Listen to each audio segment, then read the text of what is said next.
Hello and welcome. Today we're going to be taking a look at some r/malicious compliance. Thank you for being here. Please consider subscribing. I hope you enjoyed the video. Let's get started.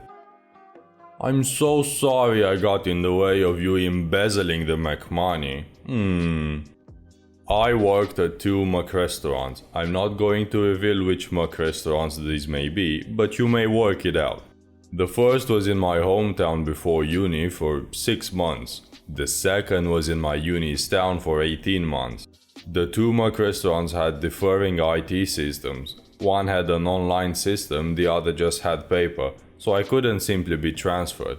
I had to resign from one, get fast-tracked to application at the other, and the people who Mac trained me had an easy few shifts. Lead up to being told what to comply to. Now, the first Mac restaurant was very strict, but a bit too easygoing. I had good customer service, so was put on the tails every shift. I could combat every Karen with enough sarcasm and fake boomer humor to make them like me. When working on tills, the manager gave the till users their swipe cards so we could issue refunds quicker and delete an incorrect item on the order when a customer changes their minds 10 times. All is good. Each shift I walk in, count the Mac money, do my job, cash the Mac money, go home. I was almost always perfect to the penny. Until one shift, I noticed a co-worker using my till during my break. When I cash the Mac money that shift, I'm down by like a $5 and a few pence. And I'm given a cash retrainer, disciplinary and basically a pop quiz about cash handling. After doing so, I mentioned the other co-worker to a manager and he tells me it's my fault for not constantly supervising my till and for not locking my till during my break, which I didn't know I could do. He happily shows me. Cool and good. He's nice and even shows me the legal writing that says I cannot leave the till from counting to cashing unless the till is locked. I can comply with that. The night I am finally forced to use this knowledge. A year later, new store, new manager, same legal stuff. I offer to take a co-worker's shift so I can afford to eat next week and end up on a shift with a manager who has never asked me to go until before, which is weird. I'm great with customers and despise cooking McFood. This time though, she was expecting the other worker but had already gotten the McMoney ready. I take it from her, count it, sign it off and do my job. I start learning that she's working everyone hard while she picks her nails and just checks her phone. After a while she notices that we haven't had any orders for a little while and that I'm just stood watching her procrastinate. Stop standing around and do your job. I am? We have no customers so I can't serve anyone. She tells me to get stuck for the kitchen. What? I thought you wanted me to do my job. Yes, do your job. By the book, Mac manager? Yes. Okay, no problem. I will stay by this till like it says in the book. Duh. I continue to stand there until she gets irate. Look, Mac manager, the only way I will leave this till is to go on my break. She rolls her eyes and leaves me alone. Yay! About an hour getting paid to chat with the customers and coworkers who are nearby the till. Eventually I'm asked to go on my break, so I lock the till as per usual and do so. A co-worker of mine, someone who used a flexible till next to mine while I was on break, a flexible till is signed off by a manager, said that while I was on my break she came to the till, got angry tapping the screen for it to do nothing and stormed off. When I came back from my break, I asked her for her manager card. No, it's from managers only, and you're just a till boy today. Whoa, okay, is this an extended break? What? No, go do your job. I'll be able to if you just give me the manager card so I can unlock your till and do my job. To be honest, you can supervise since it's your card. Again, she rolls her eyes, goes to the till with me, holds out her manager card and I have to swipe it while she was still holding it because she wouldn't let go. The screen becomes responsive again and I unlock it. She seems to avoid me for the rest of the shift while I just chill since I wasn't too busy. I have time for a proper laugh with some customers and I even have a drunken friend come in for a milkshake. She and I chat for a while and talk about the weird Mac manager. End of my shift, the Mac manager is suddenly very nice and sweet. Offers to take my Mac money and count it up for me and I can go home early. Haha, no. I'm paid to the minute and want to cover my own hours, so I count it myself. Not quite perfect, 3 pence over. I probably just didn't give a few people their penny change when they walked away, but for a cash retrainer it has to be plus minus £1. I'm chill. It was satisfying to irate her so much while I took the role of procrastinating away from her for that shift. I was grinning on my way home that I had done everything as I should have and put a manager in her place. I even got a drunk friend buddy to walk home with. Turns out there was more to it. That was the most profitable Thursday evening in months. That evening was hundreds of quid more profitable. A little investigation had been carried out because of this. Then they noticed it was the first Thursday evening in months to not have a perfect to the penny cash amount. Then they noticed that it was me who signed it off, not the normal person. Then they noticed that the signature of the other person didn't match with her signature on other shifts. Far too much for it to be a coincidence.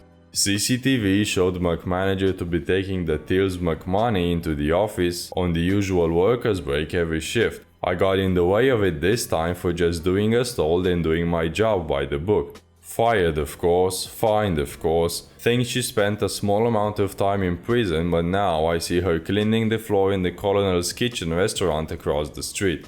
Also, I probably would have trusted her to look after the till while I got stuck if she hadn't been so rude. So, I forgot about this story until I read a recent post on here about grade school smartasses and my memory was jarred. This is a story I am not proud of, as I am now a teacher, and if I had a student behave the way my rotten ass did in this story, I'd probably pull my hair out, but it fits this sub, so here we go. In 6th grade, my class got a new science teacher. I will call her Miss Smack. Miss Smack was this young, fresh out of college teacher who probably thought it was a smart idea to rule with an iron fist at first, so she'd earn our respect and obedience. The problem was that she went out of her way to nitpick every single thing we did and enacted much harsher punishments than we deserved, and didn't understand that she would have gotten so much further with us if she'd learned to pick her battles. She'd set ridiculous rules like not letting anyone use the restroom more than 3 times a year during her class, or giving us a Saturday detention if we forgot our homework. Even now, I don't think how she treated us was fair, but as a moody, obnoxious 12-year-old, I was quite livid and actively tried to think of ways to punish her. I was always an excellent student who got excellent grades. However, a common theme throughout all my parent-teacher meetings was my talkative nature. This often led to many trips to the front office in grade school, so I was pretty familiar with all the admins who adored me. My talkative nature didn't bother them at all. I know it must have been exhausting for my teachers, but Miss Smack took a strong dislike to me immediately because of it. She'd move me every day to sit at the back of the classroom alone if I said a single word to anyone during class, no exceptions, even if it was just to speak about the work. If we had to be in labs that day and work in groups, I'd be forced to work alone. It really sucked. One day it's 10 minutes into class and somehow I hadn't been moved out of my regular seat yet. I was hopeful for the day, until the person behind me dropped their pencil. It rolled under my feet, so I picked it up and handed it back. They said thank you, I said you're welcome, and that was it. Before I could even turn back to the front, Miss Smack suddenly screamed, "Damn it, OP, why can't you just control yourself? What is the matter with you? Get to the back and don't you dare say another word for the rest of my class. I mean it." I tried to defend myself, as did the rest of the class, but she refused to hear it. So I moved desks and sat livid, staring daggers into her. I decided from that moment on I would follow exactly what she said. I'd never say another word in her class. Not to her, not to my classmates, not to anyone. From the minute I entered her classroom until the minute I left, I was absolutely silent. To be honest, regardless of me ignoring her the few times she directly addressed me, I'm sure she probably enjoyed the first 2 weeks or so of silence. This all came to a head, however, when Miss Smack had one of her monthly administrative reviews, which just so happened to coincide with my class that day. At some point during the class, Miss Smack was showing off for the admin at the back of the classroom and randomly calling on students for a review game.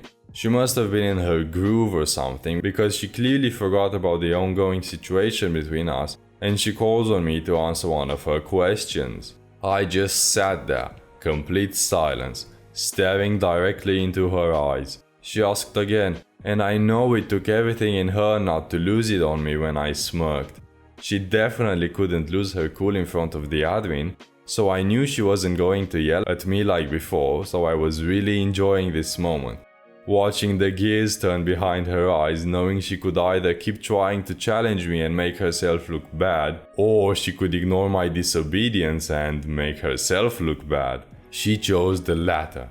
The admin was not willing to ignore my blatant insubordination, and she personally knew me to be quite talkative, outgoing, and respectful to all adults, so she walked up behind me and leaned over and asked in a whisper if everything was okay. I turned to look at her and I just nodded.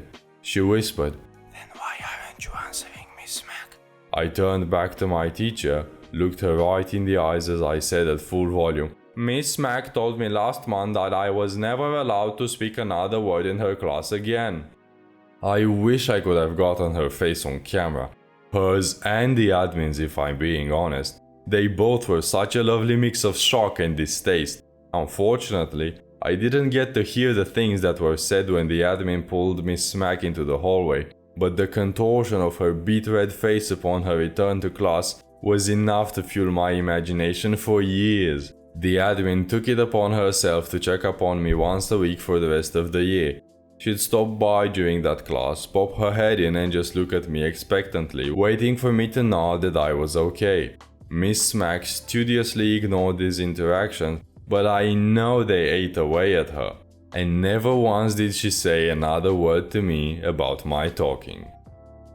I used to work at a gas station in a pretty culturally diverse area, but overall was basically the border between a very rural area and a suburban area in Florida. The suburban area was more culturally diverse with the different businesses around and access to the highway. The rural area was what you would call redneck country, and anyone who lived there would tell you the same. I'm Filipina and those features kind of show. I have high cheekbones, dark hair, dark eyes and somewhat tanned skin. I'm more light-skinned because my mom is white, so it throws some people off, but I'm almost never identified as Filipina because I speak Spanish. In that particular area, we had a lot of Spanish customers, so some would overhear me speak to them in Spanish and either look surprised that I knew how to speak it, or, more commonly, mistake me for being Hispanic. One morning at around 4:35 o'clock, a Hispanic regular came in and got his usual coffee, water bottle, and a pastry of some kind that we sold. We'd usually talk while he made his coffee because we'd just opened up and it was dead around that time. He was on his way out to head to work when another, easily 6-foot middle-aged white gentleman swung open the door with a very annoyed expression. I was caught off guard not only because he swung open the door aggressively, but because there was no other car in the parking lot or at any pumps, so I had no idea where he came from. My regular tells me, "Adios," so I naturally responded with "Pase un buen día." I think my mistake was that I looked at my new customer before I was done speaking to the previous one, and this made him very angry.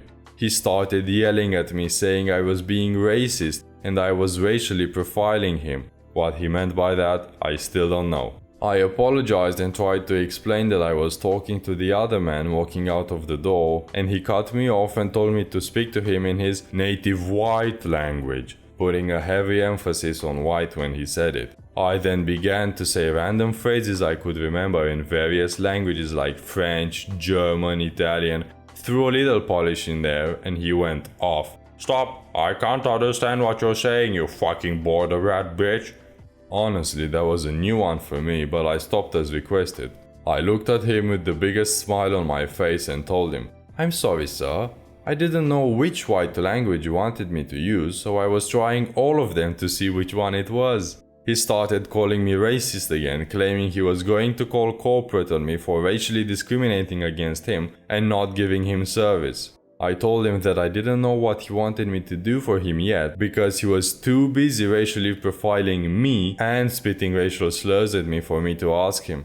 He smiled smugly and said nobody's going to believe my illegal ass that he said any of that anyway. I politely pointed to the cameras around the store and told him that I had 8 different angles of him saying all of it to me. His smile vanished. He told me to fuck off and go to hell and stormed off.